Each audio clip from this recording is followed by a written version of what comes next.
Hey everyone, imagine this. It's 1941. Aluminum is gone. Britain's getting hammered, and someone says, build the fastest combat plane in the world. Out of wood? Sounds crazy. It worked, and Canadian carpenters made it happen. If you're into untold WWII stories that prove ordinary people can change history, stick around. This is the full epic. Hit that like button now if you're ready. Subscribe to Unsung Heroes of War, and let's dive in. Don't forget to comment. Could you build a war-winning plane from your garage workshop? September 1941. Downsview, Toronto. The de Havilland factory hummed like a giant beehive. Morning light streamed through tall windows, catching thousands of wood shavings floating like golden snow across the concrete floor. The air smelled of fresh-cut birch, sharp aviation fuel, and the sweet bite of Redux glue, a British formula that bonded wood tighter than the fibers. Themselves, Margaret O'Reilly, 29, Irish-Canadian with steady hands from years making fine oak cabinets on Queen Street, lifted a sheet of birch plywood so thin she could almost read newspaper print through it. 6 months from now, this fragile piece would scream over Berlin at 400 miles per hour. Outrunning every Nazi fighter, she wore thick gloves and safety goggles. Her mind focused on the perfect jaunt, one weak spot, and a crew might not come home. Margaret wasn't special, at least. Not before the war. Like thousands of others, she'd been a furniture worker. Tight dovetails, smooth finishes. Expensive hardwoods. Then Britain ran out of metal. Every ounce went to Spitfires. Geoffrey D. Haviland's wild idea. A combat plane, mostly wood. Use Canada's endless forests, birch from Ontario for skins, spruce from British Columbia for spars strongest per weight. Balsa from Ecuador light as foam ship through risky Atlantic convoys for the Corps. 3. Layers glued under heat and pressure. Birch balsa, birch sandwich stronger than riveted aluminum. Lighter, faster. The foreman, Pierre Dubois, former Montreal cabinet maker with a thick accent. Patrol the line. He stopped at Margaret's station, gloved finger tracing the edge, clean grain, no knots. This panel lives. He nodded and walked on. Margaret placed the birch into the curved concrete. MOLD. A co-worker layered balsa core. Margaret added outer birch. The sandwich ready. Workers lowered the heated press exactly 140 F. Pressure precise. To hot. Glue burned. To cold. Bond weak. Pressure holding. Temp steady. A voice called. Hydraulics hissed. 45 minutes later. One solid curved panel. 24 panels made a fuselage. Whole plane. About 3,000 man-hours have metal bomber's time. Down the line. Wing beams of Sitka spruce straight grain. Few knots were shaped. Grain direction critical. Along for strength. Across for easy splitting. Every piece inspected. Thomas Whitefeather. Mohawk from Six Nations Reserve. Built wing ribs. Pre-war. He constructed longhouses with ancestral techniques. Now. Aircraft precision. Wood tells truth. He'd say to trainees, hear the sourcing. Feel the grain run. Respect it, or it fails you. His ribs matched templates to thousandths of an inch better than machines, a British engineer once said. Your tolerances beat our tools. Thomas smiled. Wood and I grew up together. Machines catch up. Slow, production ramped. Early challenges. Balsa shipments delayed by U-boats. Birch shortages subcoach wood temporarily. But Canadian ingenuity won. Subcontractors across Ontario. Quebec supplied parts. Massey Harris built wings by late 1942. First Canadian Mosquito KB300 rolled out. Workers gathered, exhausted but proud. Pierre spoke. Britain doubted furniture folks could build bombers. would obsolete. Wrong. Every screw, joint Canadian hands. Mid-chapter hook at pause here. What if your daily job suddenly armed the Allies against the Nazis? Margaret, Thomas. Thousands like them turned tables into terror for Hitler. If this fires you up, smash subscribe now. We're building to 10 OK. Comment. What's the craziest material you've seen when a war? Stay tuned next. These woodman birds fly into hell. Margaret home that night, tea in hand, blackout dim.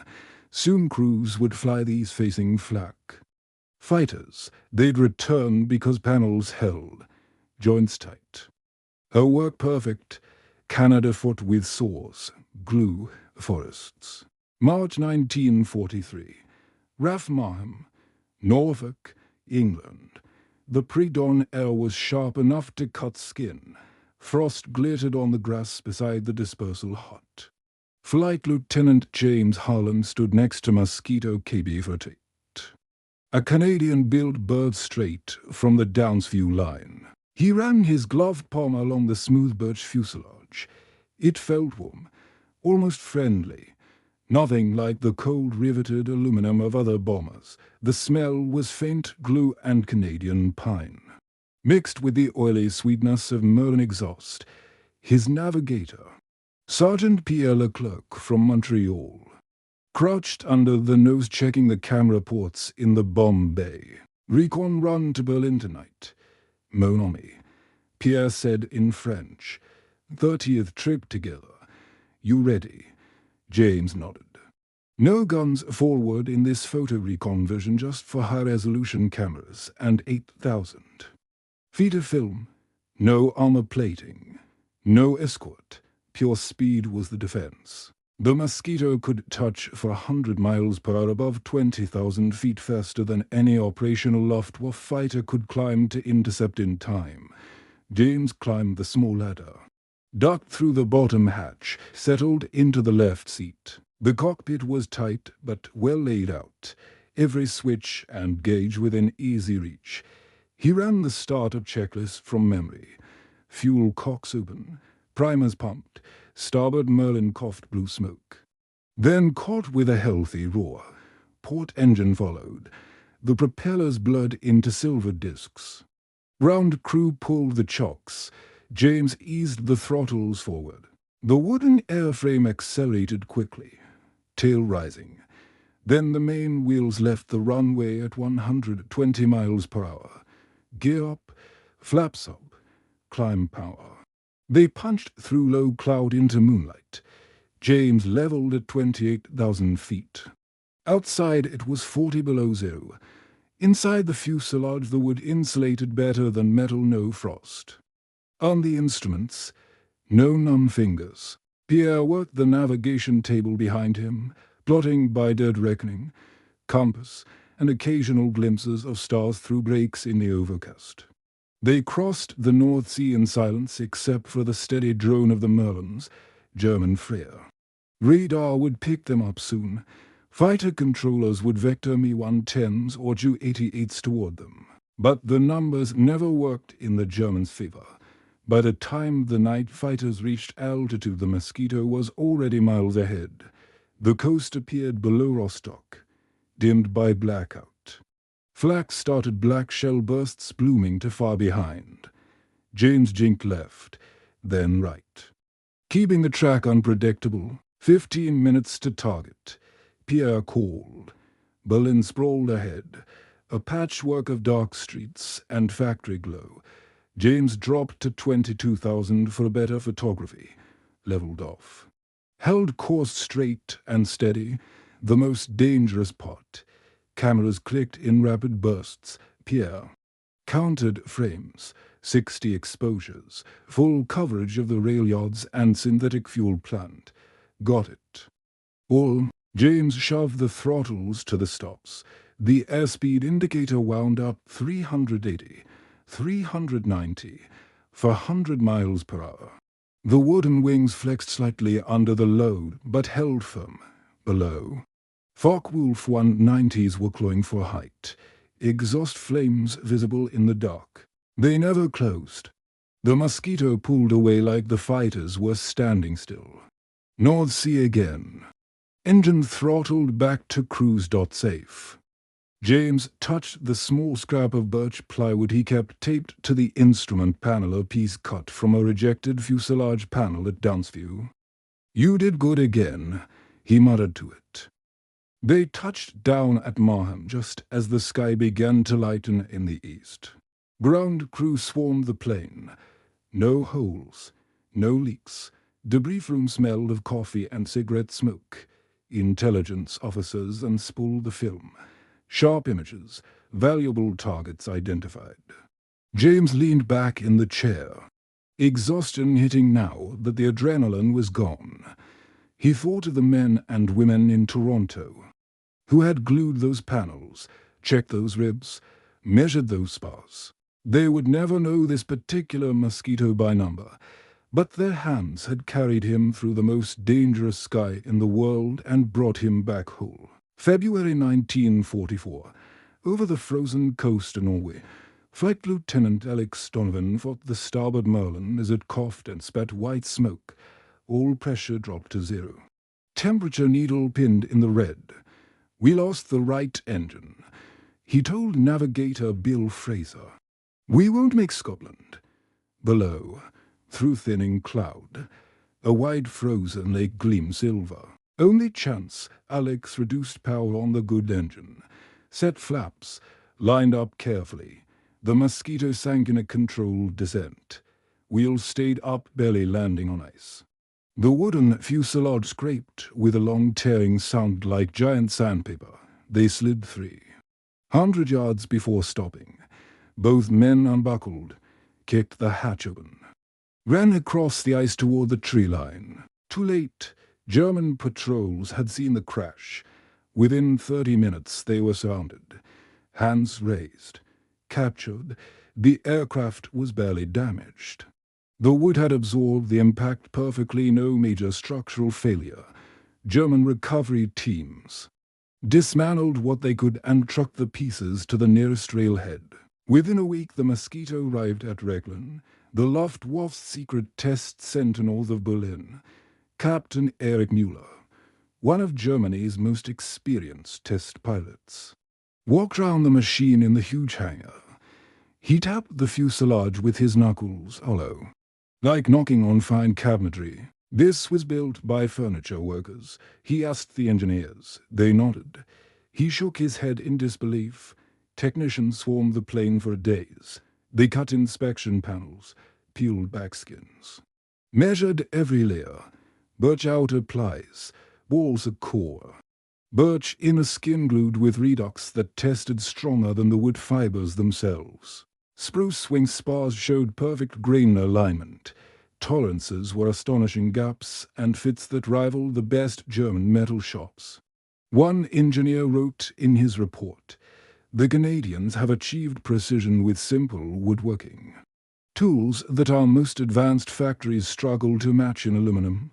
Müller received permission to fly it in March. Ground crew repaired the damaged Merlin, painted German crosses over the RAF roundels.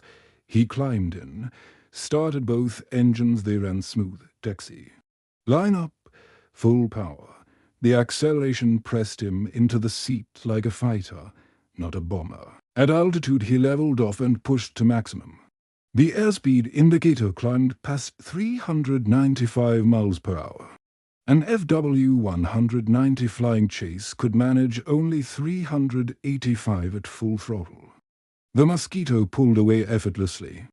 Müller landed, sat in the cockpit a full minute before climbing out. He walked straight to the chief engineer. "We have a problem," he said quietly. "This wooden machine is fundamentally faster than anything we have. We cannot close the gap." Over the following months, Müller flew more than 60 test sorties. Every fight deepened the humiliation. The Mosquito climbed quicker, turned tighter, dove faster. The wooden structure flexed under high-G maneuvers and snapped back without.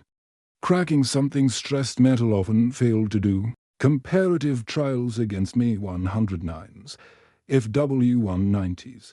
Even experimental types all fell behind above 20,000 feet. The final report was devastating. Production took half the man-hours of a comparable German bomber, used abundant wood instead of scarce aluminum, and outperformed everything in the Luftwaffe inventory. Goering reportedly flew into a rage when he read it, forbidding staff from even speaking the word mosquito in his presence. June 1944, Downsview factory floor. Margaret O'Reilly had been promoted to quality control supervisor. She walked the line with a small flashlight and a magnifying glass, checking every glue line, every joint, every screw. One morning an RCAF officer in flight uniform approached her station. He wore pilots, wings and a row of ribbons. "Excuse me, Mom," he said. "I'm Flight Lieutenant James Harlan. I fly Mosquitoes with 139 Squadron out of England." Margaret froze, then smiled. "You flew one of us," James nodded. "Dozens of them, some built right here in 42 and 43. He spent 2 hours touring the factory, shaking hands, telling stories. Daylight raids on Berlin while Goering gave speeches. Air raid sirens interrupted him mid-sentence. Low-level strikes on V-1 launch sites before D-Day. Night intruder missions where Mosquitoes hunted German bombers over their own airfields. Every time we pushed the throttles to the firewall, James said. That wooden airframe just kept going, never let us down. Your joints, your glue lines, they kept us alive. Margaret felt tears sting her eyes. 3 years of long shifts. Worry, rationing, and now a pilot was telling her it mattered. Workers gathered round. Thomas Whitefeather listened quietly, then spoke up. "We trained 40 young men from reserves here. They learned the same lesson I did. Respect the wood. It carries you." James stayed until evening, answering questions, signing autographs on scraps of birch. When he left, the factory felt different. Not just a job anymore. Every panel they built was now directly tied to men coming home. Production peaked over 40. Aircraft a month rolled out. Smaller plants across Ontario and Quebec fed parts. Total Canadian. Output climbed past 1,000. Loss rates stayed incredibly low, under 1% in many roles, because the speed and toughness gave crews a real chance. May 1945. The war in Europe ended. The Mosquito had flown thousands of sorties, photo reconnaissance, precision bombing, night fighting, anti-shipping strikes. Canadian-built examples made up a large share of the 7,781 total produced worldwide. Loss rates remained the lowest of any bomber command type, thanks to raw speed and the forgiving nature of wood construction. German test reports captured after the surrender praised Canadian manufacturing specifically. Construction quality equal to or exceeding British examples. Precision tolerances rival German metal standards, a significant industrial achievement. James Harlan survived 73 missions without a single bullet hole in any aircraft he flew. He kept that small birch scrap on his desk for the rest of his life. "That piece of Canadian wood kept me alive," he told people. Thomas Whitefeather returned to Six Nations and opened a woodworking school, teaching traditional and modern techniques side by side. "Lawn house or bomber," he said. "The wood tells you if you're doing it right." Today you can walk into the Canada Aviation and Space Museum in Ottawa and stand beside KB-300, the first Mosquito built at Downsview. Touch the birch fuselage. Feel the grain under 80-year-old paint. Read the names of the workers and crews who made it possible. The Germans who tested captured examples never forgot the lesson. Intelligence and craftsmanship can beat advanced materials and factories. One Luftwaffe test pilot said after the war, "The Canadian Mosquito showed us that good design and careful hands matter more than exotic metals we learned too late." The wooden wonder proved that ordinary Canadians furniture makers, carpenters, women, indigenous craftsmen could build something extraordinary when the world needed it most. One perfect joint at a time.